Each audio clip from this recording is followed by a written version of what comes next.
there's to Janet, completely naked. What? Without his support, everything would just scatter. One thing led to another and we hooked up. Babe. At that moment, I realized that this wasn't just a random moment of madness. She was serious. But I felt like this was a secret that needed to be shared. I won't stop until you realize how right we are for each other. Hey, mama, what is going on? If you don't act fast, this woman can set you up. Welcome back to my channel. How are you doing? I hope you are having an amazing day. I have fresh stories for you today. But before we continue, please subscribe and like this video. It is important to.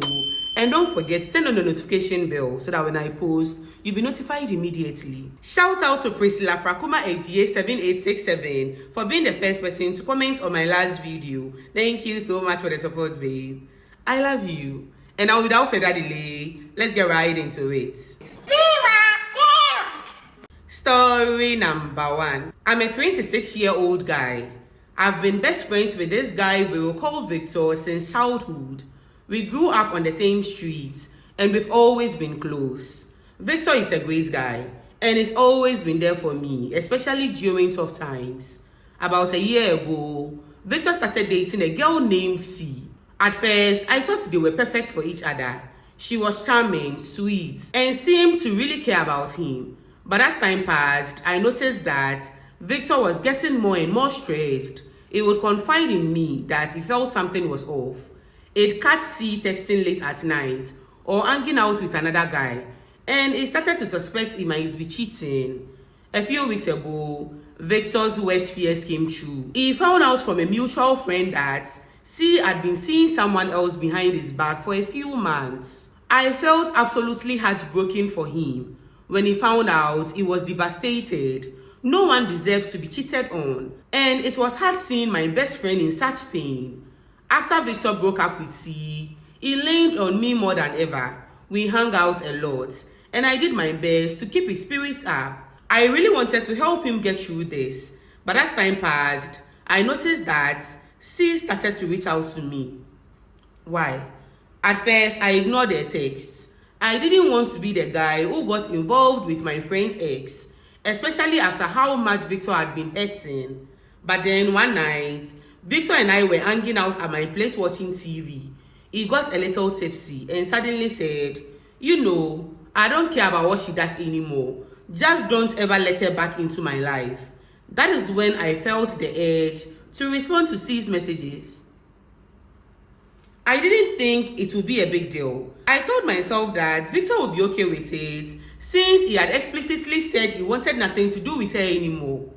A couple of days later, I met up with C. It was a casual meeting at first, but things quickly took a turn. We ended up talking about everything, her reasons for cheating, Victor, and a broken relationship. Honestly, I felt sympathy for her. She seemed remorseful about how things ended, and before I knew it, we were flirting and having a great time. What? Later that week, we ended up at her place. One thing led to another and we hooked up. Babe. As soon as I left her place, a wave of guilt hit me. I kept thinking about Victor and how much it suffered because of her. After that night, I couldn't stop thinking about what I'd done. I felt sick about the whole situation. I continued to hang out with Victor, but every time he brought up C, I struggled to keep a straight face. I didn't dare tell him what had happened because I feared it would destroy our friendship. I didn't want to add to his pain. One day, he had an argument with C, and she told him we hooked up. His reaction was as expected. He got very angry. He felt betrayed by me, and I understood why. Now we are not speaking, and I feel lost. It wasn't my intention to hurt Victor.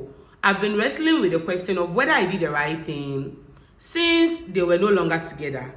Am I the asshole for hooking up with my friend's ex after she cheated on him? Should I have just let it go and stayed loyal to Victor? Or was it okay since he had moved on and made it clear he didn't want her in his life anymore? I genuinely feel stuck and I'm hoping for some clarity. What do you think? Am I the asshole? You are totally the asshole in this situation. You crossed the huge line by hooking up with her. Friendships are built on trust. And you broke that trust by going behind Victor's back. Why her? There are so many women around. Why should it be C?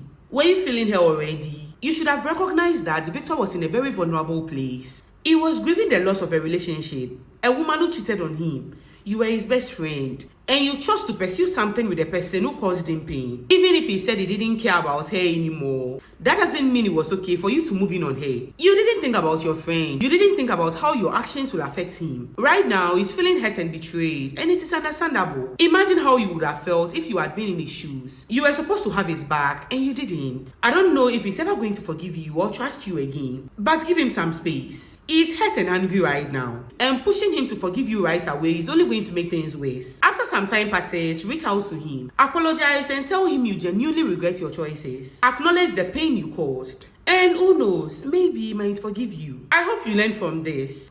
I'm wishing you all the best. Take care of yourself. And now, if you have any advice for this sender, write story number 1 and leave your advice and opinions. It's going to be in the comment sections, reading them. Let's move on to story number 2. Hi V. I truly don't know if I did the right thing or if I ruined my brother's life. Let me give you some background. I'm a 26-year-old woman. I've always had a close relationship with my older brother M, who is 31. Growing up, we shared everything. We've always been there for each other through thick and thin. So when M got engaged to his girlfriend A, I was thrilled. I thought she was the perfect match for him, and I welcomed her into our family with open arms. However, over the last year, I started noticing some odd behavior from M. He was acting differently, and I couldn't quite put my finger on it. After some digging, I found out that he had lost his job a few months earlier, but hadn't told anyone. Instead, he was pretending to still be employed. He would come over to our parents' house and act like he was leaving for work, but I later learned he was actually just going to sit in a coffee shop or at home. At first, I thought maybe he was just taking some time to figure things out and didn't want anyone to worry about him.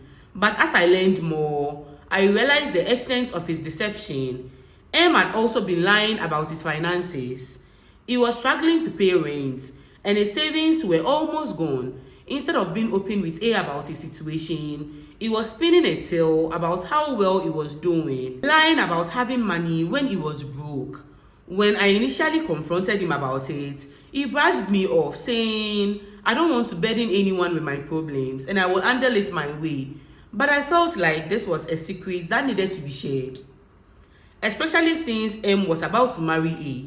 If they were going to build a life together, she deserved to know the truth. Things escalated when I attended a family dinner where A was present. I noticed M was weaving a story about getting a promotion at work and how they would be taking a big trip together. As he spoke, something in my stomach twisted. I could see how happy A looked, and it broke my heart to think that M was misleading her. After dinner, I pulled A aside and told her the truth. I explained that M had lost his job months ago and that he wasn't even being honest about his finances. A reacted in shock. She glanced at M, who was mingling with our parents and laughing, completely oblivious to the conversation. You can't be serious, A said. Why would he lie about that? I wish I could say he was doing it for a good reason, but I don't know why he thinks he can keep this from you, I replied. I care about you both, and I just want you to know what is really going on. After that night, everything went downhill fast. A confronted M about what I told her. He was furious when he learned that I had told her the truth, insisting that it was my place to keep my mouth shut. He accused me of ruining everything by sticking my nose where it didn't belong. I tried to help him understand that he needed to be honest with A for their relationship to have a strong foundation, but he wouldn't listen. A ended up cancelling the wedding and moving out of the apartment. She came to me asking for advice on what she should do, but I couldn't help feeling responsible for making things worse. I genuinely believed I was doing the right thing, but I also never wanted to come between them. I just didn't want A to be blindsided later, and I felt she had the right to know. Now I'm stuck in the middle of this mess. M hasn't spoken to me since that night, and I feel awful. I know she's hurt and angry, but I also can't shake the feeling that I did the right thing by being honest. I wanted to protect A, who had no idea about the struggles M was hiding. Am I the asshole for telling my brother's fiancé that He has been lying about his job and finances. Did I cross a line? Please help. I don't know what to do. I understand what he was doing was messed up, but it was never your place to tell A about what was going on. Your brother was in a bad place, struggling with his job and his finances. I'm sure he would have told her. You should have just been there for him. In a way, I kind of understand why you did it. You also wanted to be there for her, but you should have rather pushed your brother to be honest with A.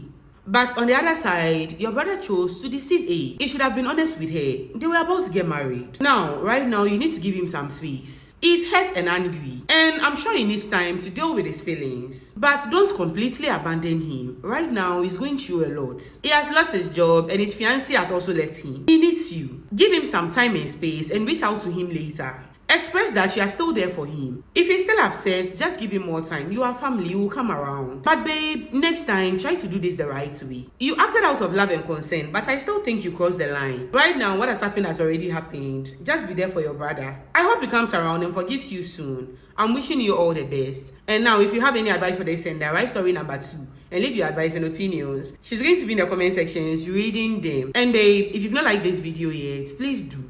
And thank you. And now let's move on to story number 3. Hi V. I never thought I'd find myself in a situation like this. I'm in a real mess that I desperately need help with. It's one of those moments where you wish you could just wake up and realize it was all a bad dream. But unfortunately, it is all too real. Let me give you some background. I've been married to my wife for 5 years. Let's call her Dinah. We have 2 amazing kids together. Dinah and I had a rough patch a couple of years ago due to my infidelity. I was stupid and made some terrible choices that almost cost me my family. With a lot of patience and hard work, Dinah and I managed to rebuild our relationship. But let's be honest, I don't think I will ever fully regain her trust. About a week ago, Dinah had to travel for work. This trip was planned for a while, and while she was gone, she asked their mother to come over and help watch the kids. Let's call her Janet. Janet has always been, well, let's just say a bit odd. She has a tendency to overstep boundaries and has made me uncomfortable in the past. But I thought it would only be for a couple of days, and after everything Dinah and I had gone through, it would be okay to help out. On the morning of the 3rd day, I woke up early to get the kids ready for school. I figured Janet would still be asleep, so I tiptoed around the house quietly. After getting the kids dressed and fed, I stepped into my bedroom to grab my phone and noticed the door was slightly ajar. When I pushed the door open, there stood Janet, completely naked. What? My heart stopped. I felt like I was in some kind of nightmare.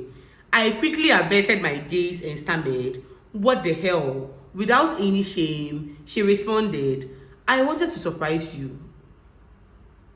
I've been thinking about us, and I can't keep it to myself anymore.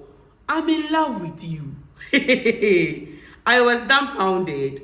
I mean, how could this be happening? Was she serious? You are my mother-in-law. What are you talking about? This is completely wrong. I just backed out of the room, trying to process what I had just witnessed. "I know it's unconventional," she said, her face still unbothered. "But I've always felt a connection with you, and I believe we could be so much more together. Just think about it." Hey, Mama, what is going on? At that moment, I realized that this wasn't just a random moment of madness. She was serious. And worse yet, she wasn't going to back down. I quickly left the room and closed the door, trying to create some distance. After the shock wore off, I felt a surge of panic. If I were to tell Dinah about this, would she even believe me, given my past mistakes? I could easily see Janet denying it, and my wife siding with her. The thought of being accused of cheating again paralyzed me. Janet has always been manipulative, and now it was clear that she was willing to go to extreme lengths to get what she wanted. The rest of the day was a blur. I tried to act normal around the kids, but I felt like I was suffocating. Janet kept wandering around the house, making suggestive comments, and I felt trapped. That night, after putting the kids to bed, I confronted Janet. "You need to knock this off. It is not going to happen, and you can't do this to me or to Dinah." She just smiled, completely unfazed. "I won't stop until you realize how right we are for each other." "Janet, if you tell Dinah, I will say you are lying. Who do you think she will believe?" I didn't know how to navigate this. I could either keep my mouth shut and risk losing all that I had worked for, or I could tell Dinah and possibly lose everything again. But this time, it could even be worse. Right now, I'm left feeling completely stuck. Should I try to talk to Dinah about it, or do I wait this out until Janet goes home before she can cause more chaos?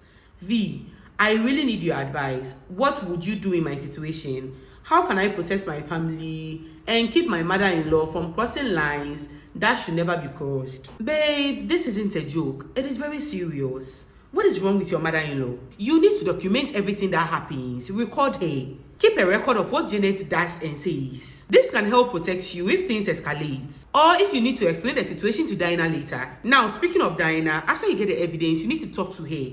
It might be difficult, especially given your past mistakes. But it is better to be honest now than for her to find out later in a way that will lead to mistrust. Explain how Janet approached you and what she said. She will not believe you, but you have evidence. She deserves to know what her mom is doing. And then you need to limit Janet's access to your home. If you don't act fast, this woman can set you up. Babe, don't keep this a secret because this woman is not going to give up. And imagine if Dinah catches her attacking you or in a compromising situation. Your primary goal should be to protect your family. I'm wishing you all the best. You've got this. And now, if you have any advice for this, send the right story number 3 and leave your advice and opinions. It's going to be in the comment sections, reading them. Let's move on to story number 4. I never thought naming my baby would cause such drama, but here I am, feeling confused and pressured by my in-laws. I want to share my story and get some advice on whether I'm in the wrong for standing my ground. My husband and I are expecting our first child in a few months, and we couldn't be more excited. We've been married for 3 wonderful years, and we've had the most supportive and loving relationship. We both agreed early on that we wanted to be parents, and after a successful pregnancy, the baby is finally on the way. Let's call my husband Mark. However, the excitement of naming our baby has turned into a bit of a nightmare. Mark comes from a family with strong traditions, especially when it comes to names. His parents have a history of naming children in the family after important relatives. They've already named one of their kids after Mark's grandfather, and in their eyes, this baby should carry on the family name as well. When we first announced the pregnancy, they were thrilled. My mother-in-law immediately started talking about names, suggesting that we name our baby after a mother who passed away a few years ago. At first, I thought it was sweet that she wanted to honor her mother, but as time went on, it felt less like a suggestion and more like an obligation. Mark and I had talked about names before we got pregnant, and we had some beautiful names we both loved that weren't tied to anyone in our families. We wanted to choose a name that felt special to us as a couple. When I expressed my feelings to Mark, he was understanding but also torn between supporting my wishes and wanting to keep his parents happy. Things started to heat up during a family dinner last week. While we were eating, my mother-in-law brought up the name again, saying that it would mean so much to her if we used their mother's name. I felt pressure mounting. I decided to speak up and said, we appreciate the suggestion, but we have names we are considering that are meaningful to us. The table went silent and I could feel the tension rise. Mark's face turned red and I could see he was uncomfortable. My mother-in-law was clearly hurt. She responded, I just thought family names are important and this is a chance to honor my mother. Her husband chimed in, trying to act as a mediator, but it only made things worse. They kept pushing for the name and I felt cornered. I stood my ground, insisting that we wanted to choose a name ourselves. After the dinner, Mark and I had a huge argument. It felt like I was disrespecting his family and their traditions, while I felt like my voice wasn't being heard. I suggested that my family's opinion should matter too, but he argued that naming a child is a family matter rather than an individual one. As the days went on, the tension only grew. I received messages from his parents trying to persuade me to reconsider. They sent me old family photos of their relatives with the name they wanted for the baby. It felt like guilt tripping, and I started to feel increasingly stressed out about it all. I love my in-laws, but I want to be able to choose a name that feels right for our child. To top it off, my due date is approaching, and I want to have everything ready before then.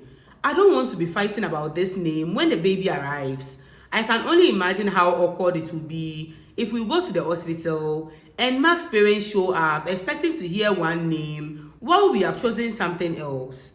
Now, I'm left wondering if I'm being unreasonable. Am I wrong for refusing to let my in-laws name my baby? Should I give in and consider their name? Or should I stick to my guns and choose what feels right for me and Mark?